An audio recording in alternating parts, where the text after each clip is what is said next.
Hoy, 12 de diciembre del 2017, Dios me ha estado inquietando a que hable yo de estas cosas, de lo que hoy se celebra. Y será, de veras, será cierto que la Virgen de Guadalupe se apareció en el Tepeyac en 1531.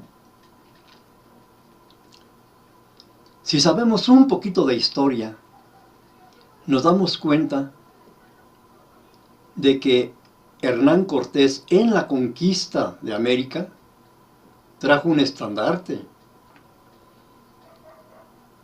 ¿De dónde lo trajo?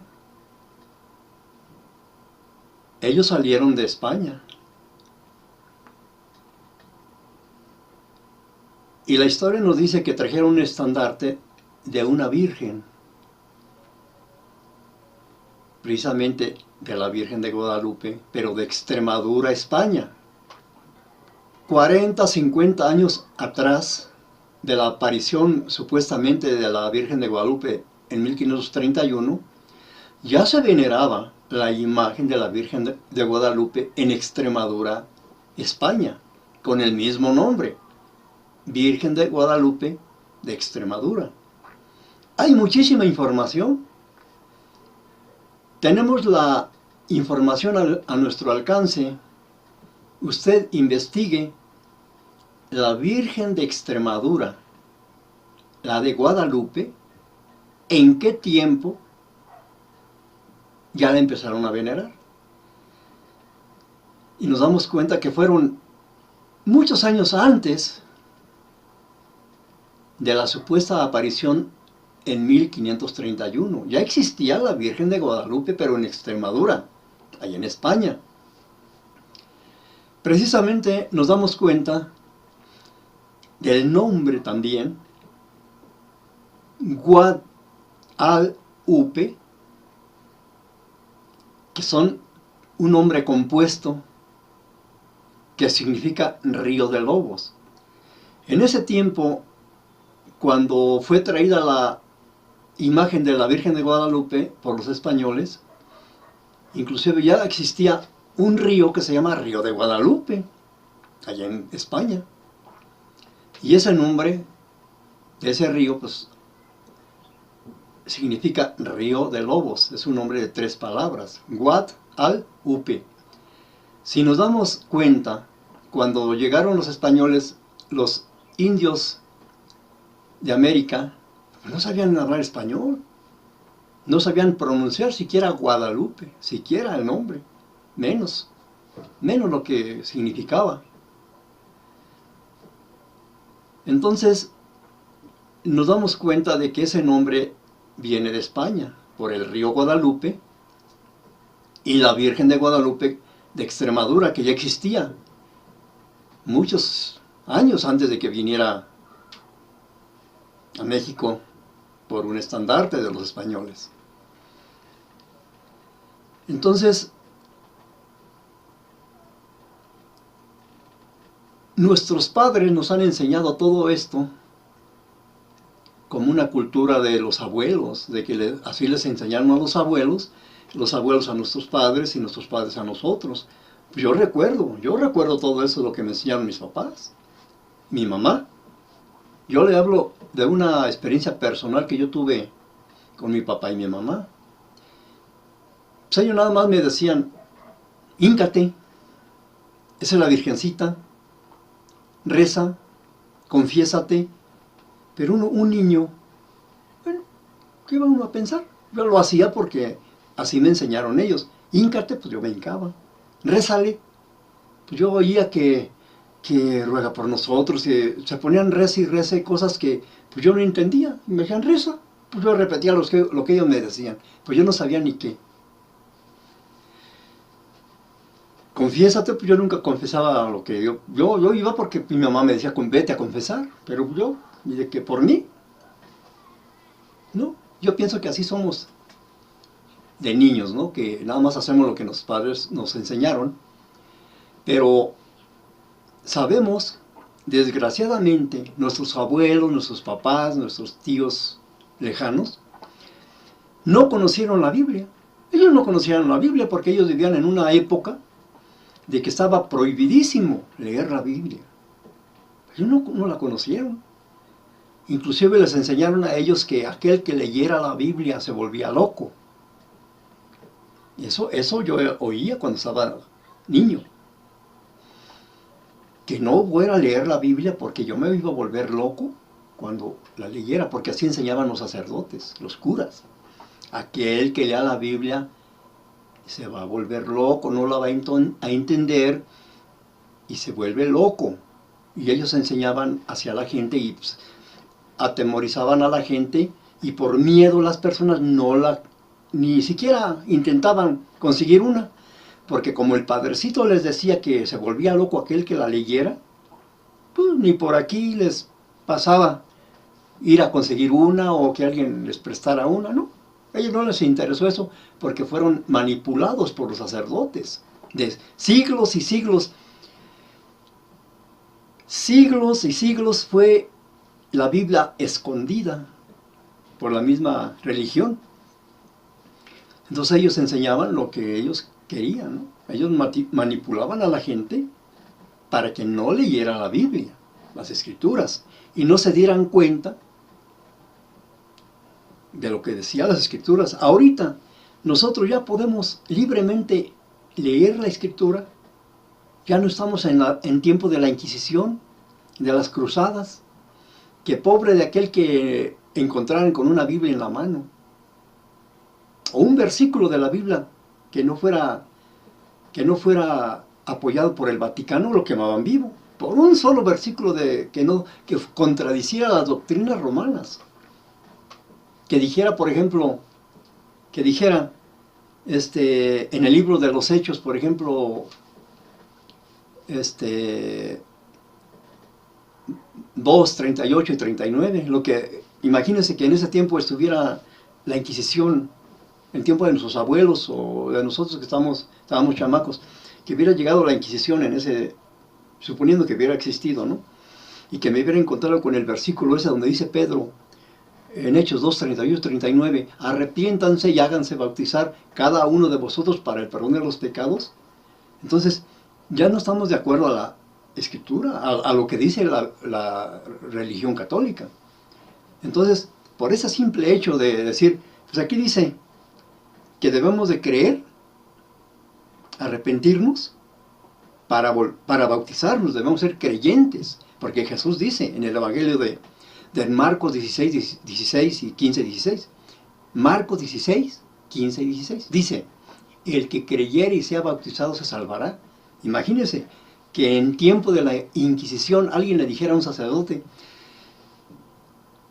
aquí la Biblia dice que debo de creer para poderme bautizar. Por ese hecho eran quemados vivos. Imagínense nuestros padres cómo vivieron con esa manipulación de los sacerdotes. Ahora quieren manipularnos igualmente, pero ya no se puede, porque ya tenemos la Biblia y nos podemos guiar y podemos leerla y poder comparar lo que nos enseña la Iglesia. Cualquier doctrina que nos enseñen. ¿Ve? Por ejemplo, el bautismo de niños. El catecismo católico enseña que empezaron enseñado en el siglo II, empezaron a enseñar el bautismo de niños. En el mismo catecismo católico lo dice. Entonces, nosotros nos damos cuenta de que las doctrinas o enseñanzas de la Iglesia no vienen de la palabra de Dios. Yo le agradecería si usted me va a decir, ¿por qué está atacando la Iglesia? La está atacando. No se está atacando. Estoy preguntándole a usted, ¿por qué hasta el siglo II empezaron a enseñar el bautismo de niños? Yo se lo pregunto a usted debe saber por qué. ¿Por qué hasta 1215 se enseñó como un dogma de fe la transustanciación, que Cristo se transforma en el pan, o sea, en la hostia. Hasta 1215 se enseñó que había una transustanciación, o sea, un cambio, ¿verdad? Usted va a decir, usted está mal, ¿por qué está criticando a la iglesia? No, usted enséñemelo. ¿Dónde dice que la hostia se transforma en el cuerpo de Cristo? Y ya sabemos de antemano los versículos que enseñan. Esto es mi carne, y esto es mi cuerpo, y esto es de... Ya lo sabemos, ¿verdad? Pero el Señor no está hablando literal, está hablando simbólicamente. Oiga, ¿por qué está diciendo que no está hablando literal, sino simbólicamente? Imagínese, si hablara literal que el cuerpo es el pan que el Señor tenía en su mano, se transformó en el cuerpo de Cristo, entonces la noche que fue entregado, se transformó en el cuerpo de Cristo el pan que tenía en su mano. Y ese pan que Jesús tenía en su mano, la noche que fue entregado, de ahí de la última cena se fue caminando hasta el Monte de los Olivos. Se fue caminando ese pan, ¿verdad? Porque Jesús tenía un pan en su mano. Y ese pan que se transformó en el cuerpo de Cristo, se fue caminando hasta el Monte de los Olivos, donde fue traicionado, ¿verdad? ¿Verdad que sí se fue caminando ese pedazo de pan? No, entonces, es que hablar simbólicamente. Por fin, hablaba simbólico o habla literal. A mí no me enseña que haya una destransustanciación. A mí no me enseña que haya una destransustanciación. No me enseña nada de eso. Me enseña de una transustanciación que fue en el 1215, empezaron a enseñar. Entonces, no se destransustanció. Se fue caminando ese pedazo de pan hasta el Monte de los Olivos y lo agarraron y se lo llevaron a crucificar. No, pero hablaba en simbólico. Así dicen los católicos, por fin. No se llevaron a Jesús, se llevaron al pan. Entonces, enséñeme dónde hay una destransustanciación. No existe. Ni la transustanciación existe, menos la destransustanciación. Y así hay cosas que nosotros podemos ir analizando con la palabra de Dios. Si son de acuerdo a la Escritura, por ejemplo, en Hechos 17:11, nos enseña la Escritura que los primeros cristianos, ellos iban a escudriñar las Escrituras, los judíos que se iban a convertir. Para poder creer, tenían que comprobarlo con las Escrituras. Y Pablo les enseñaba, y ellos iban a hojear las Escrituras para comprobarlo. Entonces, nosotros debemos de ser igual que los primeros cristianos. Si usted me enseña un dogma de cualquier religión, yo debo de escudriñar la Biblia. Dígame dónde está para yo poderlo escudriñar. Y comprobarlo con la misma Escritura si son palabras de Dios o son de usted. Porque el hombre inventa sus propias doctrinas. Sí, señor, así no avala la palabra de Dios eso. Que el hombre va a inventar doctrinas y que le creamos a ellas. En ningún lado de la Escritura avala creer a doctrinas inventadas por hombres. Y así podemos seguir. Inventaron 400, 500 años después de Cristo que fuera de la Iglesia Católica Romana no hay salvación. La Biblia hablará algo de eso, que dentro de la Iglesia Romana hay salvación o no hay salvación. No habla de eso. Habla de los apóstoles cristianos. Como cristianos debemos de creer en la palabra de Dios y guiarnos por medio de las Escrituras si queremos seguir siendo cristianos. Si somos verdaderamente cristianos creyentes, debemos de guiarnos en la palabra de Dios, ser guiados por la palabra de Dios, no por lo que diga el hombre, el vecino, un sacerdote. Si el sacerdote habla de la palabra de Dios, yo lo creo, pero que hable palabra de Dios. Cualquier sacerdote. Un obispo debe ser casado. ¿Por qué no toman el tema ese? Primera de Timoteo, capítulo 3. Yo aceptaría cualquier doctrina que sea de la palabra de Dios, que venga directamente de la Biblia. No doctrinas inventadas por hombres, algo que al hombre se le ocurrió y me lo enseña a mí, y decir, esto es lo que Dios quiere. Yo escuchaba a mis papás que decían, no se vayan a cambiar de religión porque esta es la verdadera. Y escuchaba yo a sacerdotes también decirlo, debemos de nosotros confiar en lo que nos enseñan los papás y que debemos de guiarnos en lo que nos enseñan nuestros padres y de defender esa fe. Eso es lo que yo leí de mis papás y de los sacerdotes. La Biblia dice otra cosa, que debemos ser guiados por las palabras de Jesucristo, de la palabra de Dios. Aquel que no es guiado por la palabra de Dios, no es de Dios. ¿Ya? A mí me enseñó mi papá que rezara. Yo lo hacía. Como yo no conocía otra cosa. Y yo pienso que usted que es católico, sus papás le enseñaron lo mismo. Usted le dijeron, tú eres católico, porque yo soy católico, tú debes de defender esa fe. Y no se ha puesto a preguntar usted, ¿fe en qué? La iglesia habla mucho de fe, muchísimo de fe, pero ¿fe en quién? ¿Nunca le han enseñado fe en quién? Lea la Biblia, lea el Nuevo Testamento, léalo, léalo, y usted no va a encontrar que tenga usted fe en una religión, en vírgenes, en santos, que a los santos interceden, que alguna virgen intercesora. No va a encontrar eso, va a encontrar que hay un solo intercesor, que hay un solo mediador y que hay un abogado. Eso se va a encontrar en la Biblia. No va a encontrar que hay mediadores, intercesores fuera de Dios. No va a encontrar nada de eso.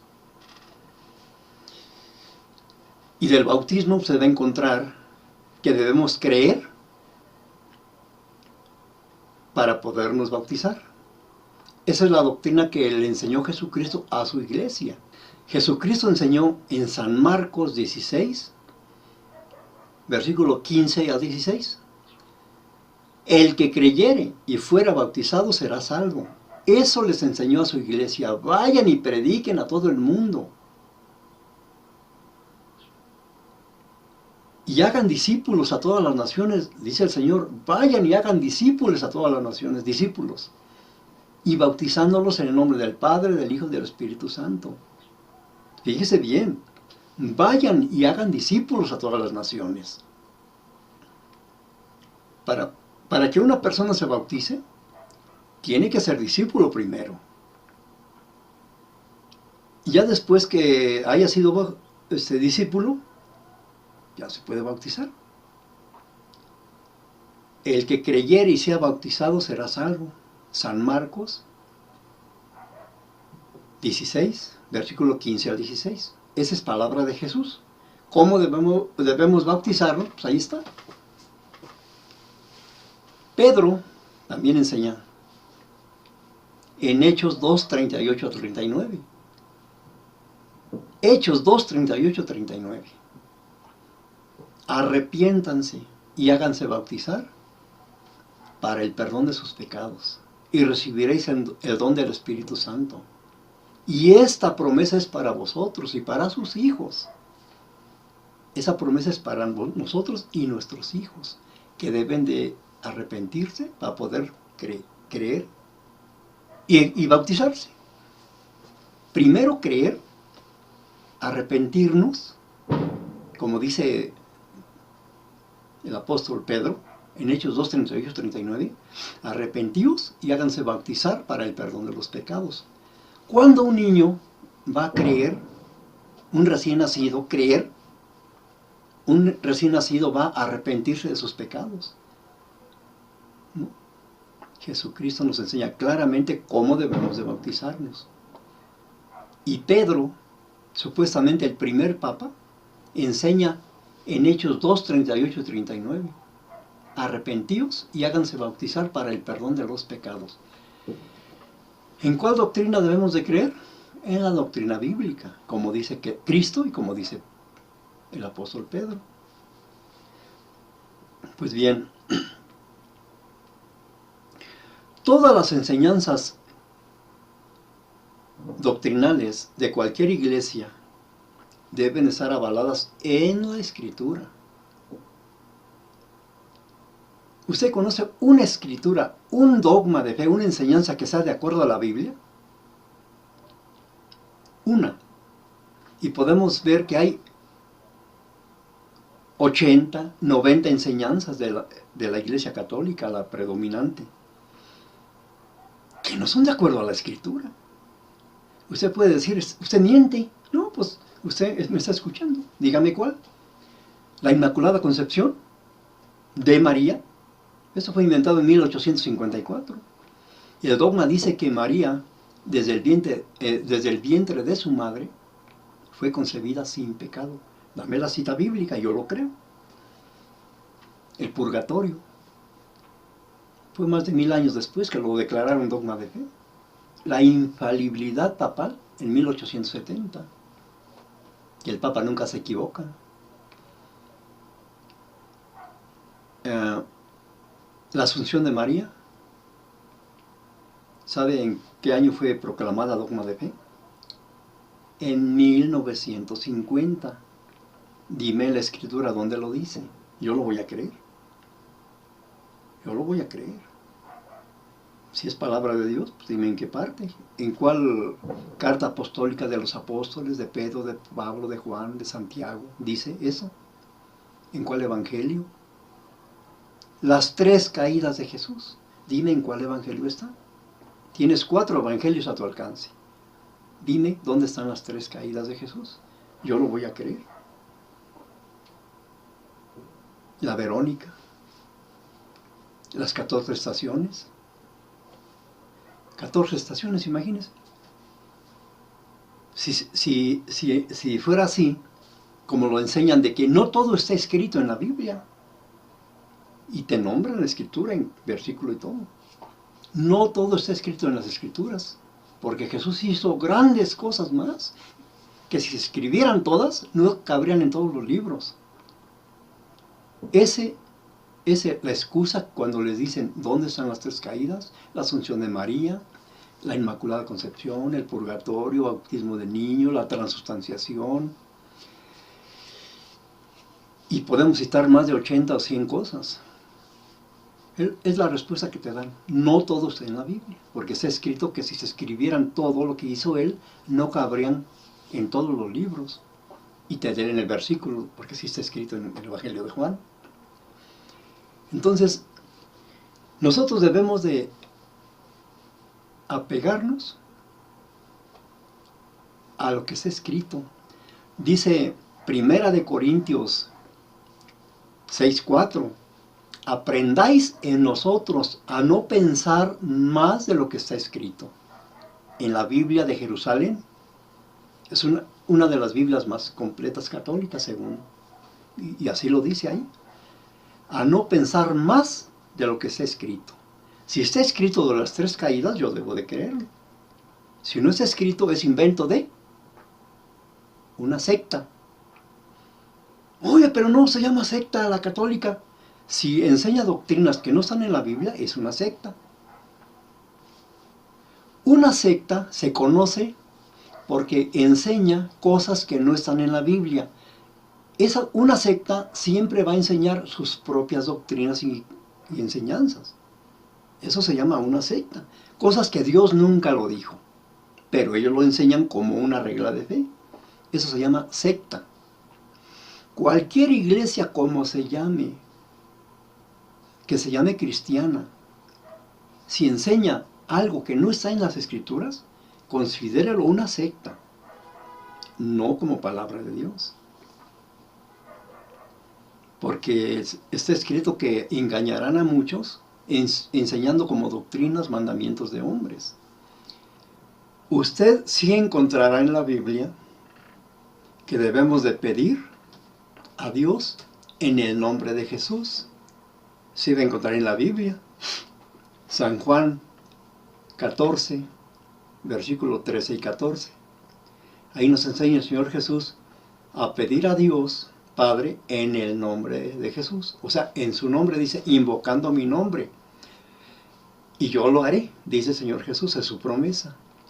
Ahí no me dice que yo le pida a virgen, a santos, a ninguna virgen ni ningún santo. Ahí no me enseña nada de eso. Y dar gracias también nos enseña la Escritura. Dice, dando gracias a Dios Padre en el nombre de Jesús, siempre y por todas las cosas.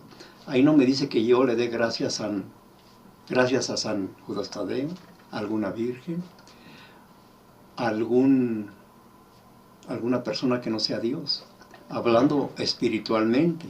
Porque yo le puedo dar gracias a una persona, pedir gracias a una persona aquí en la tierra por alguna cosa, algún favor que me ha hecho, le doy gracias. Pero en el cielo, únicamente darle gracias a Dios en el nombre de Jesucristo por todas las cosas, que, por ejemplo, por los alimentos, cosas espirituales.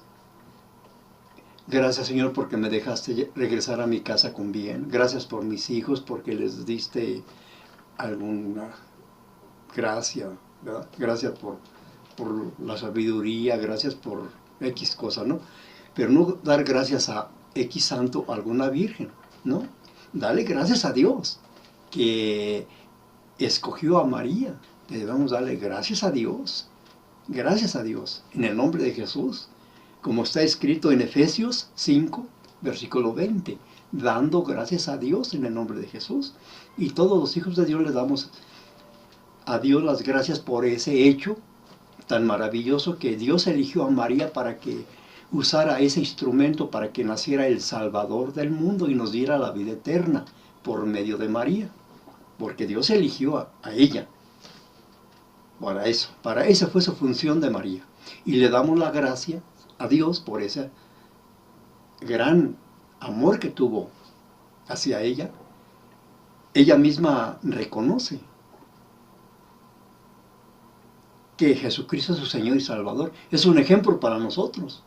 La tomamos como un ejemplo grande, porque ella dice en el Evangelio de Lucas 1:47, y dice, y María dijo, mi espíritu se regocija en Dios mi Salvador. O sea, ella reconoce que necesita un Salvador. Yo no le voy a dar gracias a María, gracias a Dios que eligió a María para que me diera la vida eterna mediante Jesucristo. Ella no tiene poderes. Hay una secta que dice que ella tiene poderes, pero ella no tiene poderes para remisión de nuestros pecados. El que hizo remisión de nuestros pecados fue Jesucristo por medio de su sangre que derramó en la cruz por nosotros. María no dio su sangre por nosotros. O sea que ella no es salvadora ni corredentora. El redentor es Jesucristo, que dio la vida por nosotros, el que se entregó por nosotros. Por eso es el mediador. El único mediador no es María, es Jesucristo, el que se entregó por nosotros para darnos vida eterna. María no dio la vida por nadie. Jesucristo es el que dio la vida. Eso significa mediador, el que él se entregó. O sea, no podemos decir que ella es corredentora, porque ella no derramó ni una gota de su sangre. Y Jesús derramó toda su sangre para darnos esa vida eterna. Por eso es el Salvador y el único mediador. Amén. ¿Por qué siempre atacan a la Iglesia Católica? Pues yo no conozco otra que tenga 17 siglos para acá. Vamos a atacar a la ortodoxa, que se ha separado de la Iglesia Católica. ¿Conoce usted lo que enseña la Iglesia ortodoxa griega o rusa? Nadie en América conoce esas doctrinas de la Iglesia ortodoxa o griega. ¿Cómo vamos a criticar sus doctrinas o comparar con la Escritura si son verdad o mentira, si no conocemos qué doctrinas enseñan? Sabemos de todas las doctrinas que enseña la Iglesia Católica porque es la principal en América. Es la que gobierna los pueblos en América. ¿Cómo voy a criticar a la Iglesia Anglicana? Pues yo no sé sus doctrinas. ¿Usted sabe las doctrinas de la Iglesia Anglicana? Para poderla criticar necesito conocer las doctrinas. ¿Cómo voy a criticarlas si no las conocemos? ¿Verdad? Tenemos que estudiar las doctrinas de las que conocemos. Conocemos a la católica y tenemos que conocer qué doctrinas enseña y comparar con las escrituras si es verdad o es mentira las doctrinas que enseña, porque conocemos sus doctrinas, vivimos en medio de ella. Pero yo no conozco la doctrina ortodoxa, ni a la luterana. ¿Cómo voy a criticarlas? Eso es lo que nos enseñan luego los católicos. ¿Por qué critican a la Iglesia Católica? ¿Por qué no critican a la ortodoxa? Pues enséñame qué doctrinas tiene y para poderlo saber. Yo no conozco eso. ¿Qué doctrinas tiene? ¿Quién sabe? ¿Cómo voy a criticarlo, verdad? A lo mejor enseña 7 caídas y 3 estaciones. Que Jesús iba, y no se llamaba Verónica, se llamaba Francisca. Pues no. Pues ¿cómo voy a criticar si yo no sé? ¿Verdad? No estamos aquí para criticar a nadie, sino para darnos cuenta de las mentiras y las enseñanzas de las religiones. Puedo criticar a las doctrinas católicas y compararlas con la Biblia, eso sí.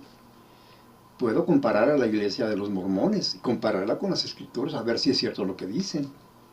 A los testigos de Jehová, adventistas, ¿verdad? ¿Cómo voy a criticar algo que no conozco? Pues no, es imposible, ¿eh? Que Dios los bendiga. Dios los bendiga. Hasta la próxima. Bueno, que Dios los bendiga.